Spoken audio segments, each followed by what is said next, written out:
Armas usadas en la Edad Media. La Edad Media se caracteriza por su larga duración en comparación con otras épocas de la historia, y además por las numerosas guerras y contiendas que se libraron en aquellos momentos. Todos estos conflictos bélicos hicieron que las fronteras y la política estuvieran en continuo cambio. Esto implicó además que los guerreros medievales tuvieran que innovar en cuanto a sus armas para tratar de vencer a los enemigos, adaptándose a nuevas formas de lucha. Las armas ya conocidas de épocas anteriores mejoraron ostensiblemente, especialmente en cuanto a los materiales. El empleo del acero y la aplicación de nuevas formas de fabricación de las espadas, por ejemplo, hicieron que éstas fueran más flexibles, mortíferas y resistentes. Principales cambios en las armas medievales. El cambio en el uso de metales es sin duda una de las principales mejoras que se hicieron en las armas a lo largo de la Edad Media. De hecho, picas y lanzas cuyas puntas todavía no se hacían en metal comenzaron a fabricarse en este material. Otras armas como las puntas de flecha o las hachas dejaron de fabricarse en hierro para empezar a hacerse en acero. Este metal era más flexible y ligero que el hierro, lo que permitía trabajarlo mejor y por tanto obtener mejores armas. Las espadas de acero se rompían mucho menos que las fabricadas en hierro, por lo que resultaban ser mucho más fiables en combate. Las armas a distancia también sufrieron modificaciones, especialmente con la mejora de la ballesta, que poco a poco iría abriéndose camino frente al arco, que al mismo tiempo sufre su propia evolución. Ballesta. Una ballesta es un arco montado sobre una base recta e inmóvil, que sirve para disparar proyectiles que reciben el nombre de saetas, virotes o pernos. Las primeras referencias a las ballestas se encuentran en la antigua China, en torno al siglo VI a.C. Sin embargo, no fue hasta el siglo X, ya en la Edad Media, cuando este arma comienza a usarse de modo masivo, como una evolución desde el arco y la flecha que habían imperado hasta entonces. El arco de madera se sustituye por un arco metálico, compuesto de varias varillas metálicas que hacen efecto de muelle para tensar la cuerda. Más adelante se introduciría un carril en la base recta en el que situar los virotes o saetas, proyectiles metálicos que sustituyeron a las flechas. Para tensar este arco metálico se usaron varias técnicas: empujarlo con el pie o la mano mientras el arma se apoyaba en el suelo, usar armatostes instalados en el carril y finalmente un torniquete que se tensaba usando una manivela. Para liberar el proyectil se agregó un gatillo. Debido a que no era necesaria gran destreza para manejar la ballesta, esta podía ser disparada tanto a pie como a caballo, aunque contaba con una desventaja respecto al arco: el tiempo que se tardaba en recargar el proyectil. En sus versiones más avanzadas, una ballesta podía llegar a perforar una coraza metálica a más de 100 metros de distancia. Curiosidad. En el Concilio de Letrán de 1139, el Papa Inocencio II prohibió a los ejércitos cristianos usar ballestas, ya que al facilitar que cualquiera pudiera matar al enemigo, se consideró un arma fatal para la humanidad. Arco.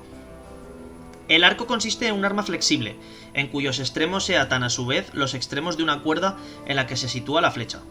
Tirando de ella, el arco se flexiona y al soltar, la fuerza que se genera lanza la flecha.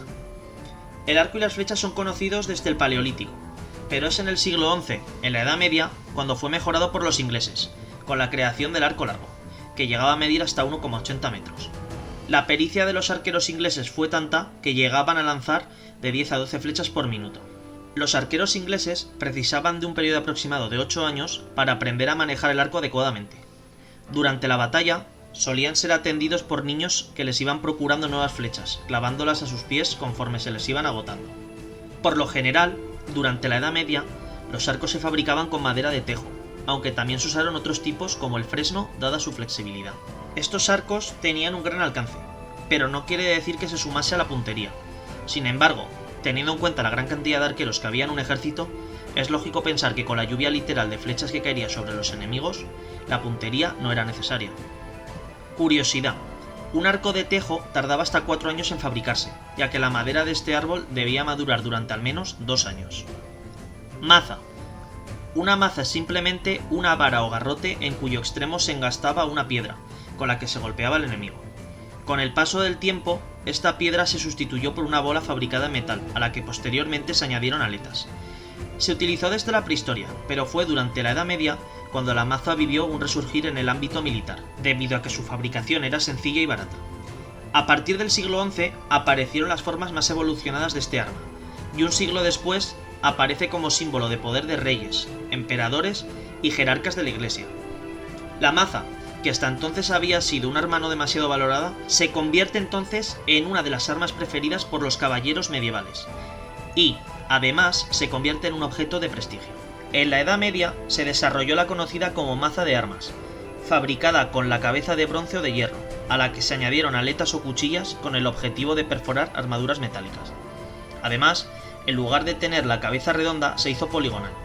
Los vástagos se fabricaban también en metal, sustituyendo los antiguos mangos de madera, aunque para las levas y por abaratar costes se seguía empleando este material. Solían medir entre 50 y 70 centímetros, y a pesar de lo que pueda parecer, no pesaban más de 2 kilos, aunque se han encontrado excepciones en mazas más grandes y pesadas. Curiosidad: las órdenes militares usaban la maza para golpear a los enemigos sin hacerles cortes y derramar sangre, ya que supuestamente lo tenían prohibido al tratarse de frailes. Espada. La espada es un arma blanca que consiste en una hoja recta y punzante de 2 filos, sujeta a una empuñadura, y que puede presentar variaciones en cuanto a longitud, peso, empuñadura, etc. Las primeras espadas aparecen en el cuarto milenio a.C., fabricadas en bronce, hierro y finalmente en acero. Durante la Edad Media, y especialmente con las cruzadas, se estandarizó la espada cortante con empuñadura cruciforme.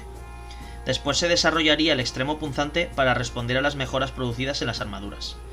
A partir del siglo XIV, no obstante, se produjeron innovaciones en las espadas, especialmente en la empuñadura, que se hizo más larga para poder manejar el arma con las 2 manos. La hoja también ganó en longitud. Al mismo tiempo se desarrolló el estoque, una espada especial para alcanzar aquellos puntos más vulnerables entre las placas de la armadura. Curiosidad: las espadas medievales se comenzaron a desarrollar a partir de la espata, la espada que usaba la caballería romana. Lanza. La lanza es un arma de asta fabricada en madera o metal que tiene en uno de sus extremos una punta afilada, cuyo material y forma ha ido cambiando a lo largo del tiempo. Tiene su origen en la prehistoria, y especialmente durante la Edad Media tuvo un papel muy importante en el ámbito militar. Buena parte de su éxito se debía a que era fácil y barata de producir, y además, su gran versatilidad permitía que fuera usada tanto a pie como a caballo. En la Edad Media, la lanza se fabricaba por completo usando hierro, y la rectitud de su forma llegó a convertirse en uno de los símbolos de los caballeros medievales, al identificarse con la verdad y el honor. Los guerreros montados a caballo también podían ir armados con lanzas, lo que les suponía mejorar su estabilidad sobre la montura y también el control de la misma. Curiosidad: una formación de lanceros podía detener y derrotar una carga de caballería. Mangual. El mangual también se conoce con el nombre de maza de cadena o látigo de armas. Se trata de una vara de madera unida a una cadena en cuyo extremo se encuentra una cabeza de metal con pinchos. Se usó durante la Edad Media como arma especializada contra armaduras de placas y escudos. Era un arma para golpear, y su manejo requería mucho entrenamiento, ya que había muchas posibilidades de salir herido. Además, se necesitaba tener cierto espacio alrededor para poder usarlo adecuadamente. El mangual se usó especialmente en Alemania y Suiza, y su uso en países como en Francia es casi nulo. Era necesario acompañar el mangual con un escudo, pues mientras se volteaba en el aire, algo que había que hacer constantemente para poder atacar, el cuerpo del guerrero quedaba al descubierto y debía protegerse. Por eso era un arma muy apropiada para los jinetes, que podían voltearla de arriba abajo y derribar a los guerreros que iban a pie. Curiosidad: el mangual procede del mayal, una herramienta agrícola usada para separar el grano de la paja. Armas de asedio. Catapultas. Una catapulta es un artefacto creado para lanzar proyectiles de gran tamaño a larga distancia. Se utilizaba especialmente durante los asedios para derribar las torres y murallas de las ciudades. Fue creada por los griegos y posteriormente los romanos se encargaron de perfeccionarla. Además de proyectiles enfocados a crear brechas en los muros, también podían usarse objetos en llamas, cadáveres en descomposición o basura que cayeran dentro de la ciudad creando el caos y enfermedades e infecciones que hicieran que la población decidiera rendirse y someterse al asedio. Sin embargo, durante la Edad Media los sistemas defensivos mejoraron tanto que las catapultas, tal y como se heredaron de la antigüedad, se mostraron cada vez más ineficaces con el tiempo. Por ello se crearon algunas variaciones que fueron más eficaces. Balista. Se trataba de una especie de arco gigante que funcionaba mediante un sistema de torsión. Los proyectiles eran flechas grandes o dardos hechos de madera, con una punta metálica. Las balistas eran muy precisas, pero les faltaba la potencia que sí tenían en cambio el trebuchet. Debido a su inmovilidad, las balistas se construían en el mismo lugar en el que se llevaría a cabo el asedio después de que un oficial militar evaluara cuál era la mejor posición para ellas. Mangonel es la versión medieval del onagro creado por los romanos. Tenía un único brazo de torsión, que se ocupaba de tensar la cuerda en la que se sujetaba el proyectil, y además incorporaba ruedas, lo que hacía más fácil su movilidad en el campo de batalla. No era demasiado preciso, pero tenía mucha potencia. Además, su versatilidad y maniobrabilidad hicieron que el mangonel fuera una de las armas de asedio más populares durante la Edad Media. Onagro. Constaba de dos marcos de madera, uno paralelo al suelo y otro perpendicular, y un brazo de madera rematado por una cuchara o bolsa de piel en la que se situaba el proyectil a lanzar. El onagro solía usarse especialmente para derribar las torres defensivas, y también la parte superior de las murallas, aunque desapareció alrededor del siglo V después de Cristo. Resurgió de nuevo en la Edad Media, en el siglo XIII, aunque con menor calibre y alcance. Trebuchet. También es conocido como fundíbulo, trabuquete o almajaneque, aunque se cree que seguramente su origen se encuentra en el siglo V a.C. en China. Se constata su llegada a Europa en el siglo XII, concretamente a Italia, aunque se cree que los vikingos ya pudieron haberlos utilizado siglos antes. Llegó a Inglaterra a comienzos del siglo XIII, concretamente en la batalla de Dover, de 1216. Un siglo más tarde, en 1304, Eduardo I de Inglaterra ordenó la construcción de un trebuchet gigante al que llamó Lobo de Guerra, para asediar el castillo de Stirling.